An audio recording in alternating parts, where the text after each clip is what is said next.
Bonjour Claudie Agnuret, nous sommes donc à l'ouverture de ce deuxième sommet aéronautique et spatial de Bordeaux Métropole.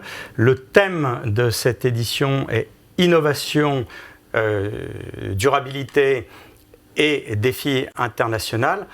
En quoi l'espace nous aide à remplir ces défis? Comment aller dans l'espace est-il utile aux habitants de la Terre? Eh bien, bonjour à tous, je suis ravie de partager ce moment avec vous. Alors l'espace, c'est ma grande passion et je suis heureuse de pouvoir en parler. Je dirais, pour répondre peut-être d'une façon un petit peu plus détaillée, c'est que l'espace, il est bien évidemment utile à notre planète et on sait l'importance aujourd'hui de quantifier, d'avoir des données, par exemple, par l'observation de la Terre, sur toutes ces problématiques du changement climatique pour mieux analyser, prévenir, anticiper et mieux comprendre.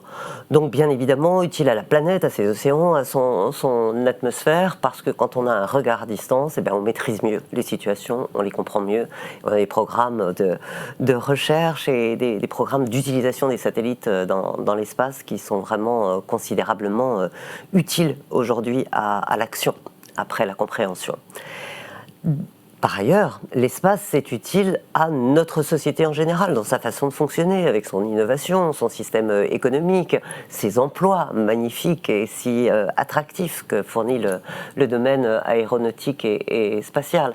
Alors on est à la fois dans un monde de compétition, où on doit montrer ses atouts, et puis un monde de coopération. Donc l'espace, il est au service d'une société qui se dépasse, qui essaie de trouver des solutions, et c'est un terrain, je dirais, tout à fait privilégié pour notre société. Puis, par ailleurs, le troisième élément, c'est que cette société, elle est là pour faire avancer notre humanité. Et bien évidemment, l'espace, de tout temps, depuis si longtemps, ça a été cette possibilité d'explorer l'inconnu, d'aller plus loin, de découvrir, de dépasser ses limites, donc de mieux se connaître en tant qu'humanité, et puis réfléchir en se mettant à distance à qu'est-ce que sont nos biens communs, par exemple, partagés par notre humanité. C'est parfois un petit peu difficile de le faire quand on a les yeux rivés à l'horizon et au sol. Depuis l'espace, on se rend compte que notre humanité, elle a aussi des biens communs en partage et qu'elle doit en prendre soin. Et puis que cette humanité, elle est destinée à poursuivre son chemin avec à la fois intérêt, enthousiasme, passion, ce qui nous anime tous, et puis avec responsabilité, durabilité et créativité, qui sont des sujets de votre sommet que vous allez discuter aujourd'hui. L'espace, c'est le terrain privilégié de la coopération internationale. Comment se passe cette coopération internationale? Est-ce que les tensions qu'il y a sur Terre affectent beaucoup ou peu ce qui se passe dans l'espace et les projets, la Lune, Mars et les orbites, les satellites? Alors évidemment, ça a un impact parce que l'espace, son exploration, quand elle est très ambitieuse, avec des programmes à long terme, c'est quand même une caractéristique du spatial, à longue distance, eh bien, ça se fait très souvent dans le domaine scientifique en coopération. Et pour ce que j'ai vécu pour ma part, qui est cette recherche scientifique en coopération internationale, à bord des stations spatiales, en microgravité, et puis aujourd'hui en imaginant des destinations plus lointaines, c'est vrai que c'est tous ensemble qu'on arrivera à trouver les solutions à ces enjeux et ces défis majeurs qui sont devant nous. Donc, à l'intérieur de la Station spatiale internationale, je dirais que règne cet esprit de coopération pacifique, où on a tous ce même objectif d'apporter des éléments de connaissance, d'innovation, de solutions pour continuer ce chemin de l'humanité dans son ensemble, quelle que soit sa nationalité. Donc c'est une opportunité de poursuivre une coopération, même dans des situations conflictuelles. Alors aujourd'hui, bien évidemment, à bord de la Station spatiale internationale, il y a des cosmonautes russes, des cosmonautes américains, des cosmonautes européens. Pour ma part, quand j'y étais dans ma deuxième mission en 2001, j'y suis arrivée juste après le 11 septembre 2001. Et c'était quelque chose qui a été partagé avec beaucoup d'émotion entre les membres d'équipage. On ressent cette préoccupation à ce caractère global de notre humanité en danger, en conflit. Donc là, c'est un domaine où, oui, je dirais, c'est une opportunité magnifique de poursuivre une coopération internationale. J'ai parlé tout à l'heure de coopération versus compétition. Bien évidemment, ça fait partie. Et cette compétition dans d'autres domaines d'utilisation du spatial, eh bien, cette compétition, elle peut être challengée par les situations au sol, des situations conflictuelles. Là, il va falloir nous apprendre à être plus résilients, peut-être, sur le type d'alliance, de partenariat qu'on peut avoir. Tout le monde a en tête, avec ce conflit de la Russie envers l'Ukraine en ce moment, la difficulté sur l'approvisionnement en motorisation, la possibilité de lancer le lanceur russe Soyouz depuis le cosmodrome de Kourou et voir ces missions à destination de la Lune et missions à destination de Mars qui doivent être recomposées aujourd'hui pour trouver la résilience et réussir les missions programmées. Donc là, effectivement, c'est un sujet sur lequel on doit s'attacher à trouver de nouvelles solutions. Mais il n'y a pas que le sujet du conflit aigu. Je dirais qu'on est dans une compétition avec des nouveaux acteurs également. Et ces nouveaux acteurs, ce sont des puissances tout à fait émergées aujourd'hui et en capacité à montrer leur technologie au plus haut niveau. Je pense à la Chine, mais je pense aussi à des tas d'autres États, nations qui aujourd'hui sont très très mobilisés sur le sujet spatial. Et puis, je pense bien évidemment aussi à ces partenaires du domaine privé qui sont entrés dans ce jeu traditionnellement institutionnel et gouvernemental et qui est maintenant beaucoup plus ouvert dans cette capacité à faire progresser en étant bien évidemment dans une compétition.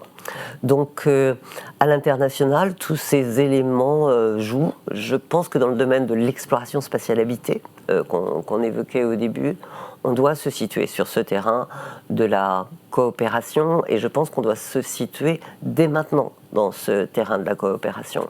Parce que si on n'anticipe pas dès la conception des programmes futurs, les nouvelles stations en orbite, la destination lunaire, les destinations martiennes, ça sera trop tard si on n'a pas pensé à l'avance aux normes, aux standards, à la distribution des rôles, à la façon de coopérer dans la synergie et les complémentarités, sans obligatoirement un leadership dans une situation. Mais on doit y penser très tôt. Et là, c'est un petit appel que je peux vous faire peut-être, se dire que à la fois la France et la France au sein de l'Europe doit vraiment penser qu'elle est un partenaire important et essentiel dans cette suite et que pour avoir une coopération qui nous permette de porter nos principes, nos valeurs, d'insister sur la durabilité comme vous le faites par exemple dans ce colloque, eh bien il faut que la France et l'Europe puissent avoir une voix puissamment exprimée et donc qu'elles s'engagent dans la coopération tout en étant très compétitives. Dans l'espace, on est dans un environnement fini, avec des ressources limitées. Et tout à l'heure, vous utilisiez le terme de sobriété efficace et solidaire. Est-ce que vous pouvez développer ce concept, je pense, qui serait pertinent de retenir sur notre planète Terre ? Oui, avec plaisir. Quand on envisage l'installation permanente avec des infrastructures sur la surface de la Lune, bien évidemment, tout ça va être préparé avec des sondes, des robots, pour préparer l'arrivée des équipages. Et c'est pour demain matin, puisqu'aujourd'hui on est à 2025 pour un premier équipage sur la Lune. Mais effectivement, la Lune c'est un environnement hostile. Il y a beaucoup de contraintes qui sont des exigences pour pouvoir y vivre, apprendre à y travailler et puis continuer le chemin sur des destinations plus lointaines ou y faire une science qui est encore très embryonnaire. La science de la Lune et du système solaire, on a une plateforme tout à fait formidable avec la surface lunaire pour avancer sur ces sujets. Mais ça ne peut se faire que si, dès le départ, on envisage que nous sommes avec des ressources finies, très limitées à notre disposition, que bien évidemment, il faudra être dans une bonne gestion de ces ressources, que ce soit l'eau ou que ce soit l'énergie. Donc, beaucoup d'exigences quant à le stockage de l'énergie, une économie circulaire de recyclage, de gestion des déchets, de management optimisé de toutes ces ressources finies. Donc c'est effectivement en pensant sobriété qu'on pourra penser présence durable de l'homme sur la Lune pour apprendre à y vivre et y travailler, et entamer donc une nouvelle époque. C'est plus la génération Apollo qui m'a porté au rêve d'aller dans l'espace. Et je pense que ça, c'est important de penser cette sobriété. Une sobriété qui doit impérativement être efficace dès le départ, parce que voilà, il faudra survivre dans un environnement hostile.